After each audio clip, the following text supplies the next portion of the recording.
성도 여러분들 안녕하십니까? 매일 안교 국가 방송 개인 말씀 묵상 시간에 함께 하신 성도 여러분들을 진심으로 환영합니다. 믿음은 아무리 강조해도 지나치지 않습니다. 우리의 믿음이 생각보다 연약하기 때문입니다. 그러나 하나님께서는 언제나 우리의 연약함을 도우신다고 했습니다. 오늘도 용기를 내어서 주님의 도우심을 간구하시는 여러분들 되시기를 간절히 바랍니다. 함께 기도하시겠습니다.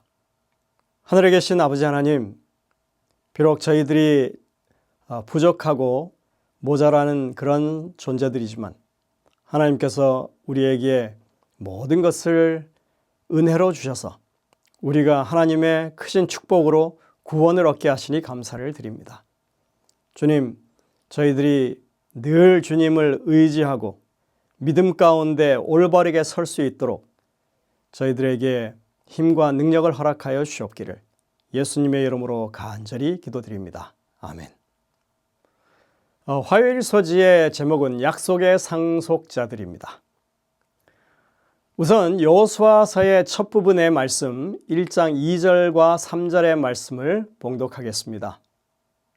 내 종 모세가 죽었으니 이제 너는 이 모든 백성과 더불어 일어나 이 요단을 건너 내가 그들 곧 이스라엘 자손에게 주는 그 땅으로 가라. 내가 모세에게 말한 바와 같이 너희 발바닥으로 밟는 곳은 모두 내가 너희에게 주었노니. 이 말씀 가운데서 주님은 여호수아에게 그 땅을 그들에게 주는 것이라고 그렇게 말씀하고 있고, 뒷부분에서 그 땅을 주었다고 그렇게 말씀하고 있습니다.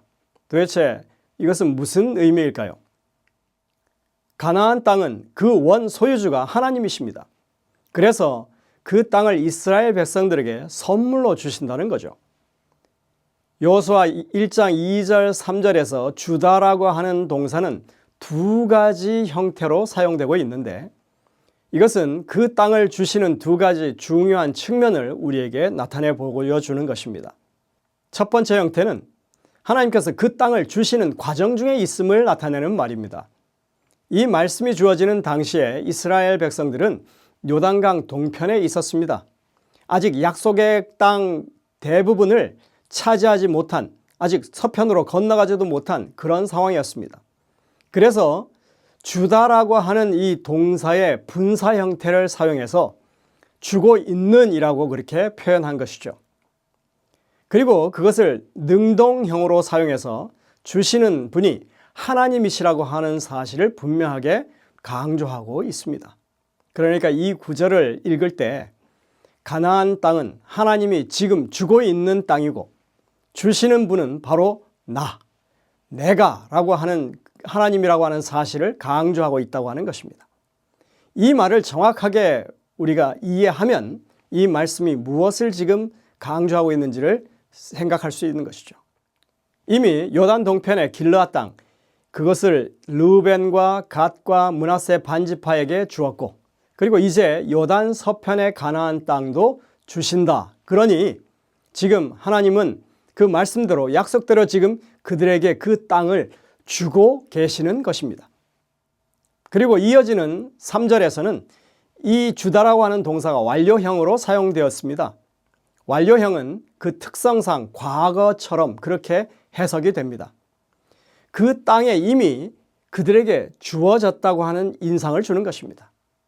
사실 대부분의 히브리어 동사는 완료형입니다. 그래서 번역할 때 과거형으로 번역하기 십상입니다. 근데 이런 완료형은 과거에도 완료형으로 쓸 수 있고 현재에도 완료형, 그리고 미래에도 완료형으로 쓸 수 있습니다. 그래서 과거형으로 보일지라도 미래에 확실하게 이루어질 일을 말할 때 이렇게 완료형으로 사용하는 것입니다. 그리고 그 동사의 주어가 하나님이실 때, 그 일을 하시는 분이 하나님이실 때, 즉 반드시 이루실 것이기 때문에 그때 사용되는 동사의 형태를 가리켜서 예언적 완료형이라고 부르기도 합니다. 그 이유는 하나님께서 말씀으로 약속하시는 것은 아직 이루어지지 않은 시점, 현 시점이죠. 지금이라 해도 그것을 현실로 받아들일 수 있을 만큼 확실한 것이기 때문에 그렇게 말하는 것입니다. 말 자체가 그 믿음이 서려 있는 것입니다. 선포된 하나님의 말씀은 이미 이루어진 것이나 다름이 없죠. 하나님은 시초부터 종말을 알리는 분이라고 성경은 말합니다. 하나님은 반드시 한 번 하신 말씀은 이루고 마십니다. 이사야 55장 11절에 이렇게 말하죠. 내 입에서 나가는 말도 이와 같이 헛되이 내게로 돌아오지 아니하고 나의 기뻐하는 뜻을 이루며 내가 보낸 이 일에 형통함이니라 했습니다. 말씀하신 대로 반드시 이루신다는 것이 바로 여호와의 이름이 지닌 의미라고 성경은 증언하고 있습니다.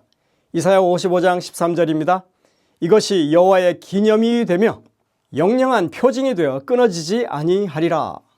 여기서 기념이라고 하는 말은 다른 말로 이름이라고 하는 말입니다. 우리는 하나님의 말씀, 기록된 말씀에 대해 절대적인 신뢰를 가져야 하는 것입니다. 이제 3절로 가겠습니다. 3절에 나오는 너희와 너희에라고 하는 이 대명사들은 다 복수형으로 쓰이고 있습니다. 이 약속은 여호수아뿐만 아니라 이스라엘 백성 전체에게 주어지는 것이었습니다. 하나님께서 이 말씀을 하시면서 모세에게 주신 그 약속을 언급하고 있는 것은 하나님의 사역이 세대를 거쳐서 계속되고 있다고 하는 것을 보여줍니다. 또한 모두를 의미하는 이 히브리어 콜이라고 하는 단어가 1장에서 여러 번 반복해서 사용되고 있는 것을 볼 수 있습니다. 이 단어가 여러 번 사용된다고 하는 것은 여호수아 앞에 주어진 그 목표가 달성되는 데 있어서 전체와 온전함이 거기 함께 포함되었다고 하는 것을 표현하는 것입니다. 앞으로 다가올 약속의 땅 정복의 성공을 보장하는 것에는 하나님과 여호수아 그리고 이스라엘 백성 전체 사이에 완전한 일치가 있어야 함을 보여줍니다. 하나님은 그들 모두가 하나님의 약속의 성취에 참여하게 되기를 간절히 원하고 계신다는 것입니다. 오늘도 하나님은 우리 한 사람 한 사람 모두가 이 약속의 성취에 참여하게 되기를 원하십니다. 그렇게 되는 근거는 하나님이 우리와 함께 하시기 때문에 그렇습니다. 이것이 성경이 증거하는 핵심입니다. 여호수아 1장 4절부터 5절과 히브리서 6장 17절 18절을 비교해서 한번 봉독해 보겠습니다. 4절부터 6절입니다. 곧 광야와 이 레바논에서부터 큰 강 곧 유브라데 강까지 헷 족속의 온 땅과 또 해지는 쪽 대해까지 너희의 영토가 되리라. 내 평생에 너를 능히 당할 자가 없으리니 내가 모세와 함께 있었던 것 같이 너와 함께 있을 것임이라.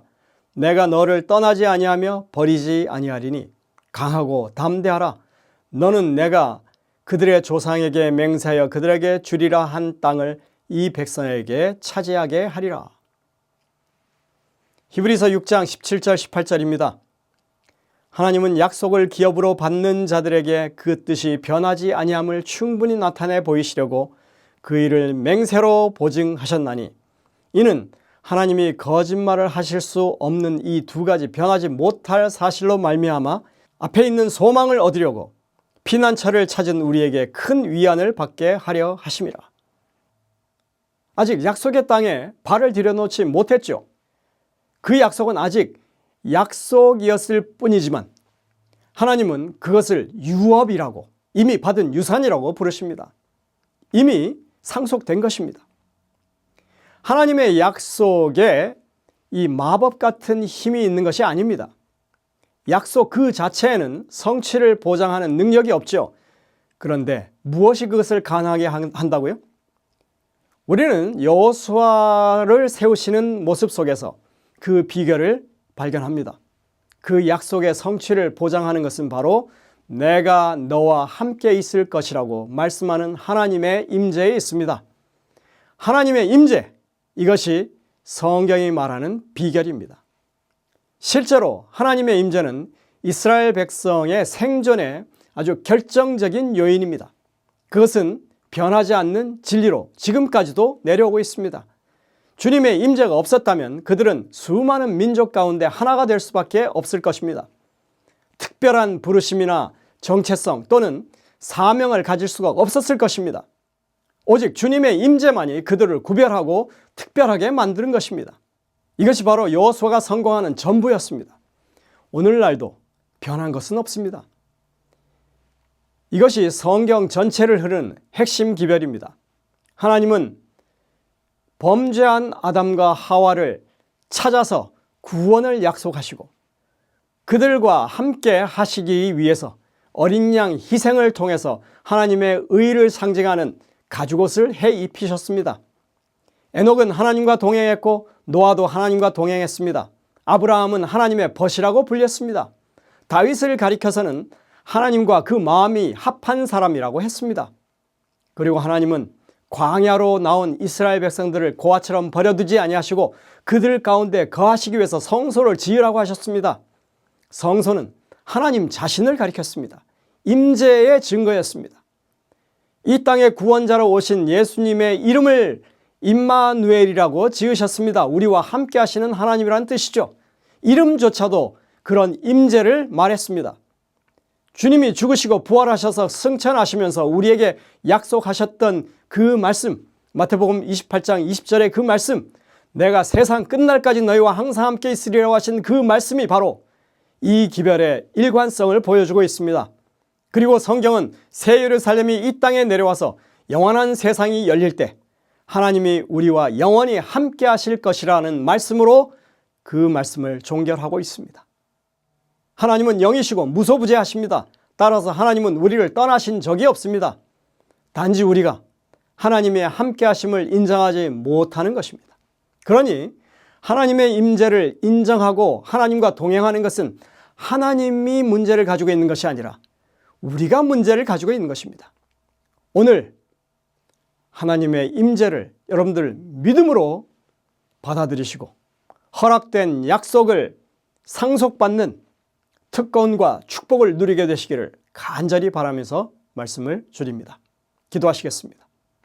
하늘에 계신 아버지 하나님, 말씀하신 것 반드시 이루셔서 우리에게 이미 상속이 되어 있다고 하는 그런 약속을 해주셔서 감사를 드립니다. 그리고 그것이 이루어지는 비결은 하나님이 항상 우리와 함께 하시기 때문에 반드시 그 일을 이루실 주님이 계시기 때문에 그것이 가능하다고 하는 것을 우리에게 알려주셨습니다. 주님의 임재를 받아들이고 주님과 함께하는 삶을 삶으로 이 모든 축복이 우리의 것이 될 수 있도록 인도하여 주옵기를 예수님의 이름으로 간절히 기도드립니다. 아멘.